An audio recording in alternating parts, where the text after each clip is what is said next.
An investigation into President Yoon's martial law order is still ongoing, except the case will now be under the prosecutors, not the investigators.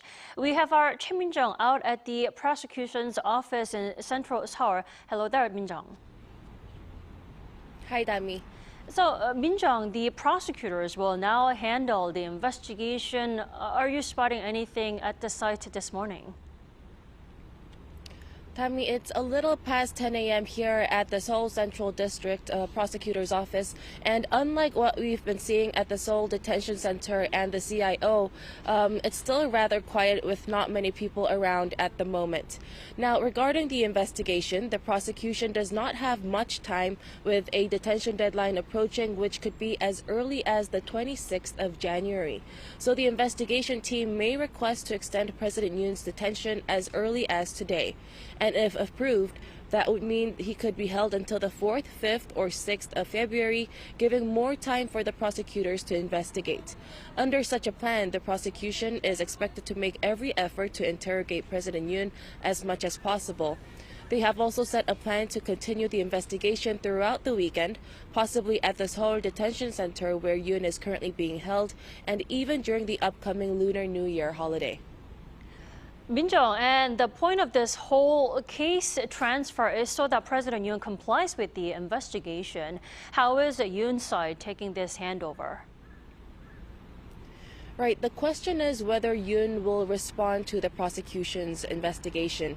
President Yoon's legal team said nothing has been decided yet, but did urge the prosecution to comply with proper legal procedures, unlike what they call the illegal actions of the CIO.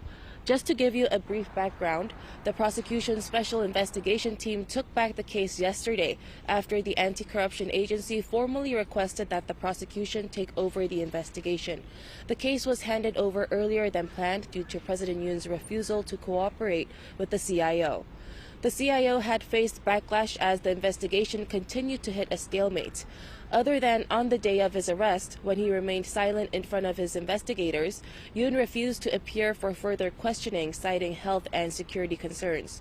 The CIO also faced repeated interference from the Presidential Security Service in its attempts to seize evidence. Min-jung, last but not least, one of the men arrested for the attack against Seoul Western District Court last weekend turned out to be a missionary. He's been arrested as of Thursday, right? That's right, Dami. A man in his 40s, identified as Mr. E, was arrested after being accused of storming into the court last Sunday after President Yoon was issued an arrest warrant.